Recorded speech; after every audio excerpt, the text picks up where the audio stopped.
Olá, queridos, graça e paz a todos vocês. Dando início em mais uma pré-aula para a Escola Bíblica Dominical. Essa lição, essa revista é do terceiro trimestre. Nós estamos em 2023.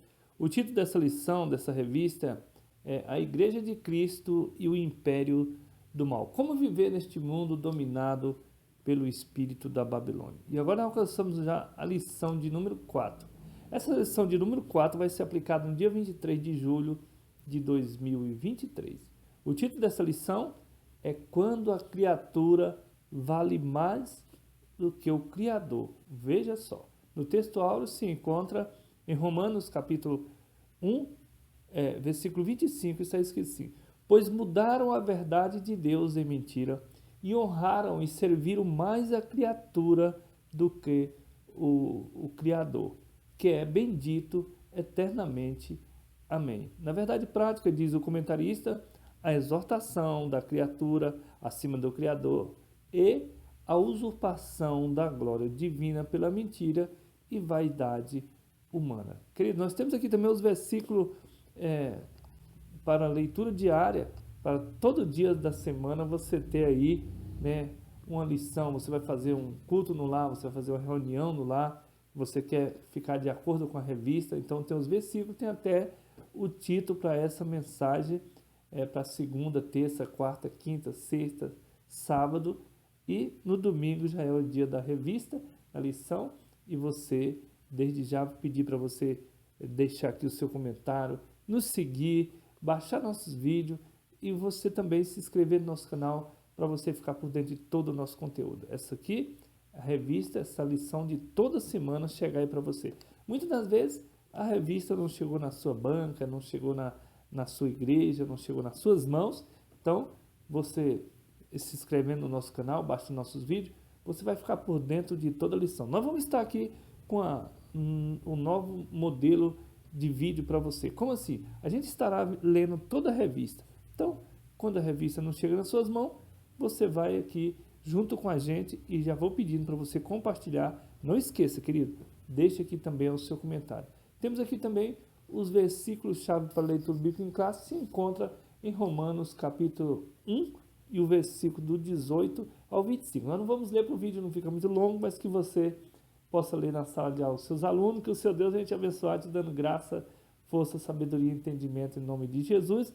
Na introdução diz aqui o comentarista: o antropocentrismo é o conjunto de ações e de doutrinas filosóficas que colocam, né, o ser humano no centro de todas as coisas. Também chamado de humanismo, essa herança cultural do movimento histórico, político e social conhecido como a Renascença. Vem se desdobrando desde o século XIV, queridos. Contudo, como sabemos, a verdadeira identidade humana não se encontra no antropocentrismo, mas nos ensinos das Escrituras Sagradas, cujo Criador Todo-Poderoso é soberano sobre todas as coisas. Prosseguindo, nós vemos aqui então a palavra-chave para a nossa lição de hoje é o antropocentrismo. Veja só, na introdução diz aqui o comentarista: a soberba, a insensatez do homem ímpio o mantém afastado da verdade de Deus. Com o advento da revolução do pensamento, o ser criado passou a priorizar cada vez mais a criatura em detrimento do Criador. A auto-idolatria, o coração perverso, a escolha pelos prazeres da carne colocaram a raça humana em inimizade contra Deus.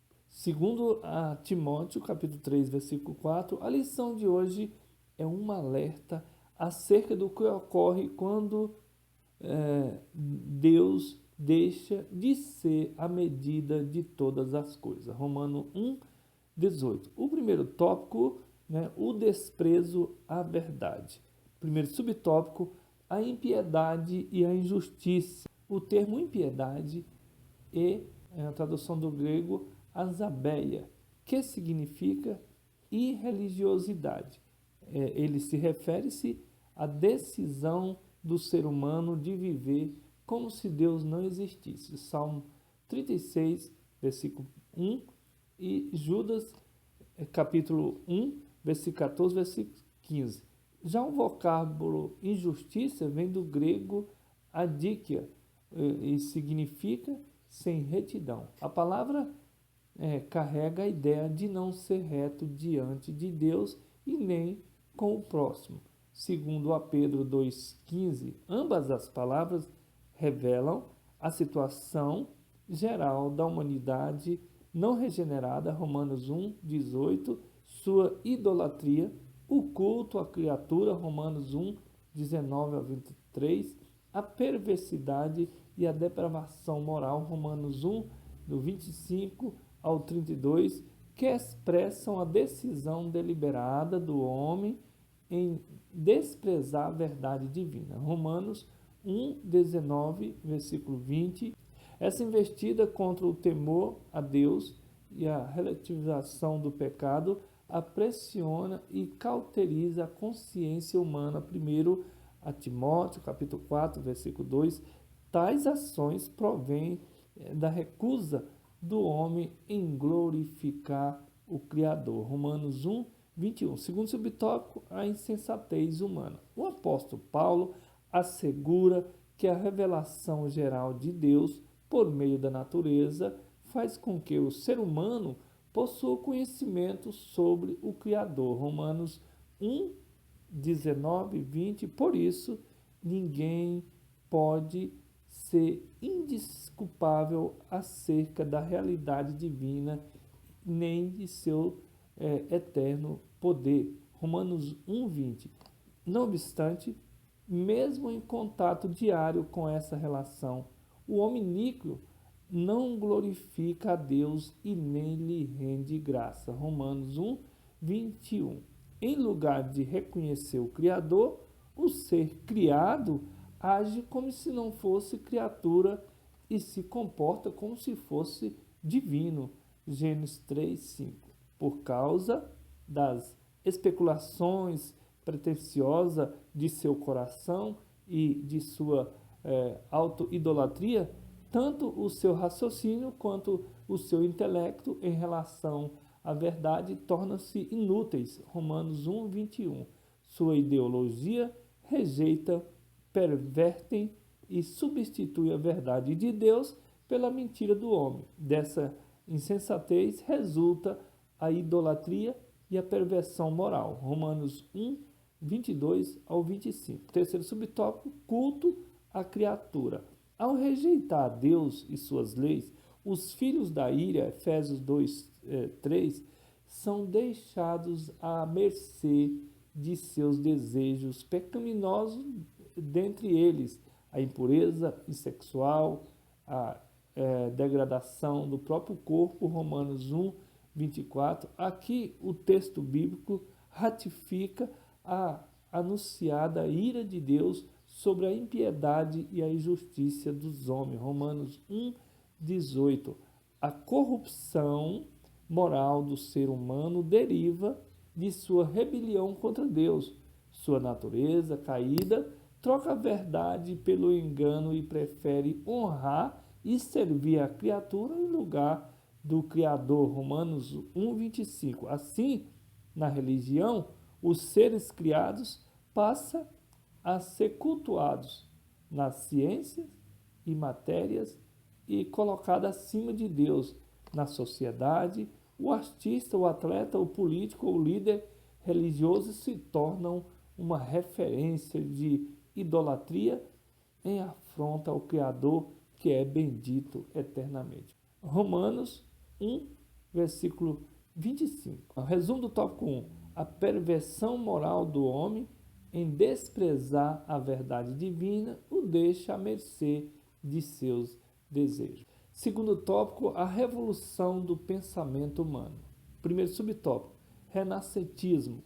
A renascença é um movimento intelectual que surgiu na Europa ocidental. Entre o século XIV e o século XVI, a característica desse movimento foi o seu profundo racionalismo, ou seja, tudo devia ter uma explicação racional.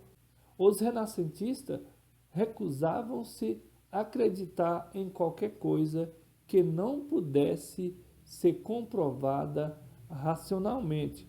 Durante esse período, que coincide com o início da Idade Moderna, que os historiadores marcam a partir da tomada dos otomanos pelos os turcos em 1453 até 1789, Revolução Francesa. A visão teocêntrica em que Deus era a medida de todas as coisas foi mudada por uma concepção antropocêntrica, em que o homem se tornava a única medida de todas as coisas, no lugar de ver o mundo a partir das lentes do Criador. Os homens passaram a enxergá-lo a partir das lentes da criatura. Assim, surgiram os primeiros efeitos do processo de secularização da cultura,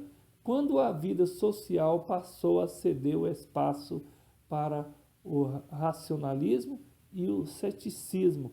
João, capítulo 20, versículo 25 e 29. Nesse sentido, a revolução científica e literária que se deu a partir do Renascimento contribuiu para o surgimento do humanismo. Segundo subtópico, humanismo. A Itália foi o principal centro humanista nos fins do século XV. Para o movimento humanista, a ética e a moral dependem do homem. Assim, a criatura passou a ser a base de todos os valores e não o Criador. Os humanistas aprofundaram em seus estudos na história antiga a fim de desconstruir os livros sagrados.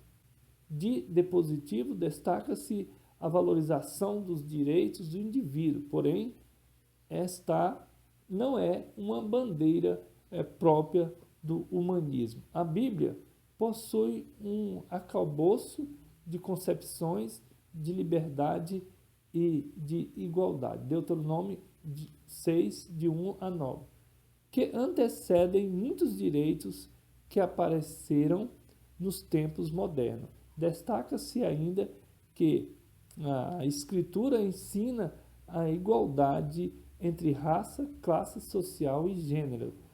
Gálatas 3, 28. Terceiro subtópico, iluminismo e pró-modernismo. O iluminismo surgiu na Europa entre os séculos 17 ao século 18. Seus adeptos rejeitavam a tradição e buscavam respostas na razão, entendia que o homem era o senhor do seu próprio destino e que a igreja era uma instituição dispensável. Já pós-modernidade ou modernidade líquida surge a partir da metade do século XX. Sociólogos observam que a sociedade deixou de ser sólida e passou a ser líquida. Isso quer dizer que os valores que eram absolutos tornaram-se relativos.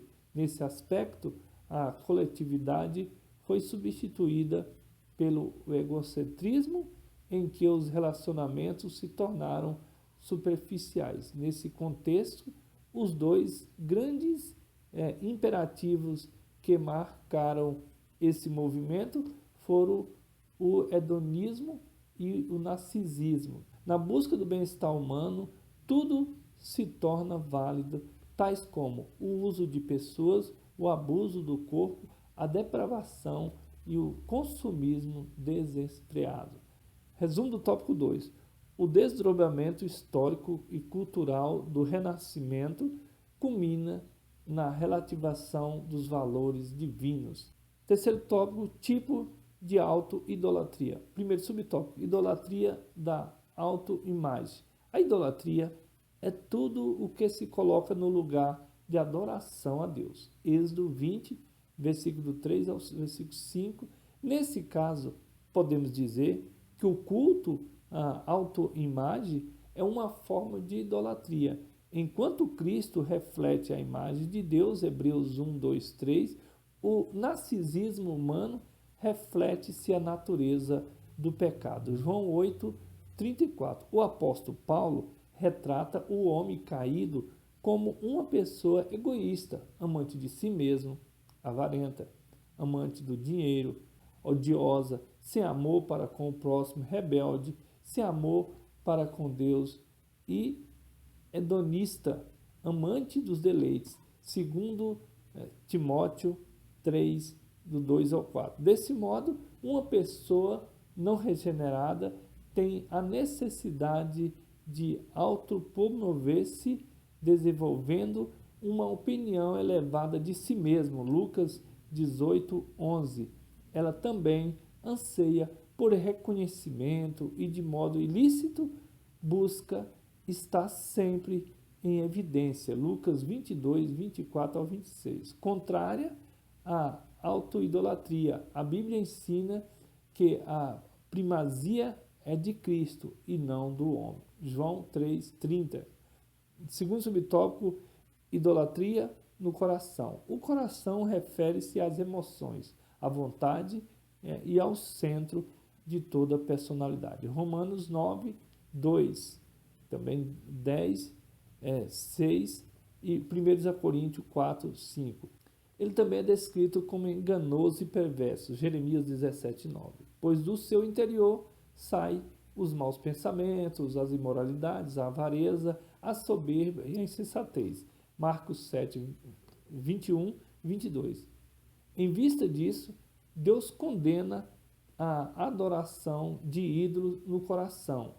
Ezequiel 14, versículo 3. Infelizmente, algumas pessoas chegam a aparentar que adoram a Deus, mas na verdade servem os ídolos em seus corações.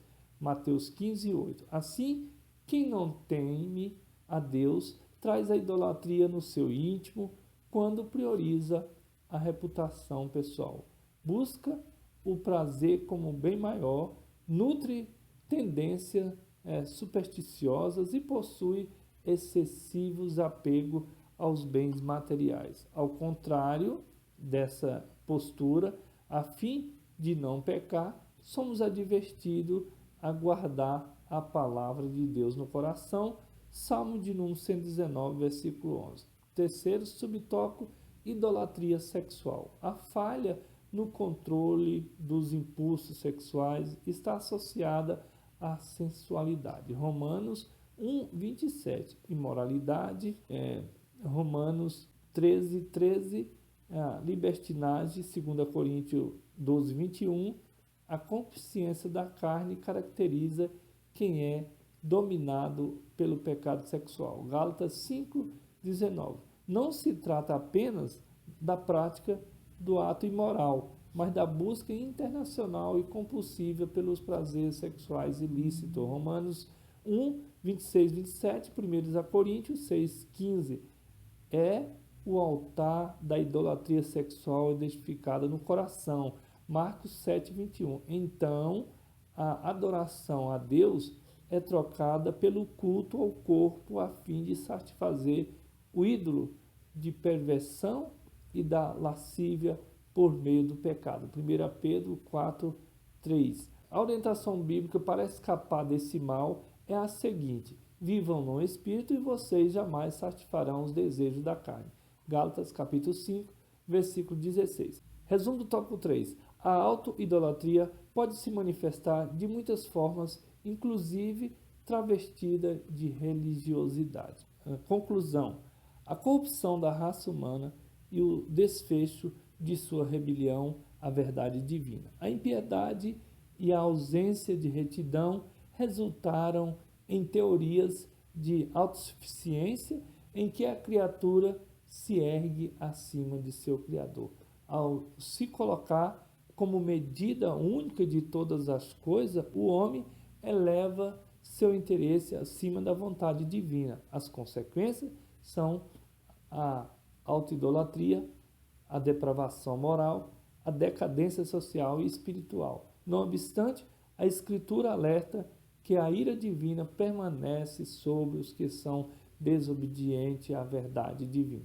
Romanos 2, 8. Queridos, finalizando aqui também a lição de número 4, fica aqui meu abraço, meu carinho a todos vocês, quero despedir de vocês como Moisés despediu o povo lá no deserto. Que o seu Deus te abençoe e te guarde, que o Senhor faça resplandecer sobre ti o teu rosto e misericórdia de ti, que o Senhor sobre ti levante o seu rosto e te dê a paz. Paz, queridos.